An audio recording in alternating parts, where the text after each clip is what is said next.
Welcome to a screencast about the homework questions about a reform to Tsarism.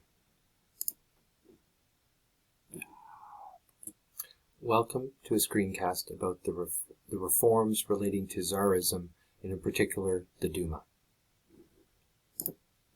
So what we're going to look at is the reform of Tsarism, the Duma. Did the creation of the Duma lead to real reforms? The 4 Dumas, each with less power, and then finally the questions you'll need to complete are questions 1 and 2 on page 18. Here's the document. You can see here that there was repression after the Tsar survived the 1905 revolution. He appointed a new chief minister, Peter Stolypin, and he sought to punish those who were responsible in order to teach the Russian people a lesson. In fact, the noose that he used became known as Stolypin's necktie. In 1906, over 1,000 people were executed for their part in the revolution, and a further 21,000 were sent to prison camps in Siberia. Between 1907 and 1911, a further 1,800 were hanged. However, Stolypin believed that such repressive measures needed to be backed up with positive changes to prevent another revolution breaking out in the future. One set of reforms was the political reforms. The second set of reforms are the agricultural reforms. Here's a picture of the Duma. This man represents the State Duma. These represent offices of the Tsar. As you can see, his mouth is bound, he's being guarded, and his arms have handcuffs or manacles on them, thus representing how little power the Duma truly had. Again, here's the picture. You can see his mouth is covered and he's got manacles showing how much power or how little power he actually had. What we can see here now is in the political reforms, the Tsar had won the support of many liberals with his promise of an elected parliament. Therefore, elections were held in 1906 and the Duma met for the first time. Yet, as source A shows, which is the fundamental laws of 1906, the Tsar possesses the initiative in all legislative matters. No law can come into force without his approval.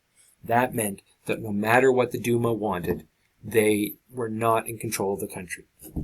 And as you can see here, it says, in other words, the Duma could only consider laws which the Tsar suggested, and he could then veto any of their decisions. That is, he could reject anything that the Duma had decided.